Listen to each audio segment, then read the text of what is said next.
Os resultados electorais deixan dúas caras en Pontevedra. A primeira, a da vitoria do BNG, unha vitoria agridoce ao non cumprir cos pronósticos que sinalaban que Lores podería acadar por primeira vez en 20 anos a maioría absoluta.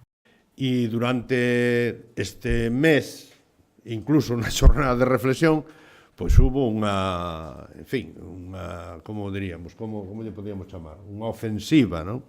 Unha ofensiva, vou a dar nomes, do Partido Popular Feijóo, acompañado de Ence Colmenares, que foi unha ofensiva absolutamente agresiva hasta o día da xornada de reflexión, non? E eu creo que iso foi o que influeu mayoritariamente nesa perda de pequeno porcentaxe que nos impideu manter o resultado anterior ou incluso sacar a maioría absoluta. Na cara da victoria tamén están os populares e os socialistas. Rafa Domínguez conseguiu o seu obxectivo de mellorar os resultados de 2015 e sitúase como principal partido da oposición con 9 edís.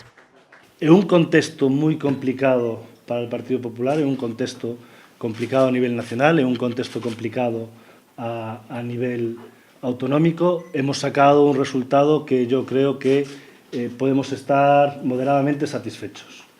O Partido Socialista tamén saiu vitorioso destas eleccións.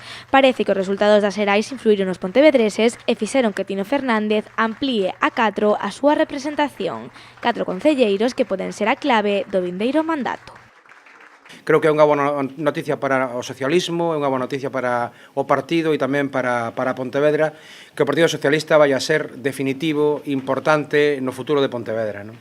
A cara B destas eleccións foi, sen dúbida, a de Marea Pontevedra. Os problemas internos e a fragmentación do partido nos últimos meses pasáronlle factura a Luís Rei, que se queda sen os 2 edís acadados en 2015. O camiño da confluencia de Pontevedra viuse claramente condicionado polo tempo de ruído e de furia no espazo irmán a nivel galego. A decisión errónea da ruptura hai uns meses trouxo a consecuencia de que o espazo se dividise en dúas ofertas electorais distintas e deso pagamos as consecuencias tanto o propio Podemos como as Mareas, clarísimamente Marea Pontevedra tamén.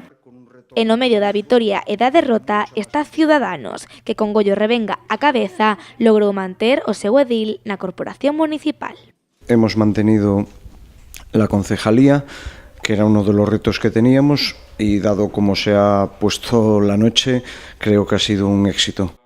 Importantes incorporacións no goberno municipal e políticos que se despiden da política local.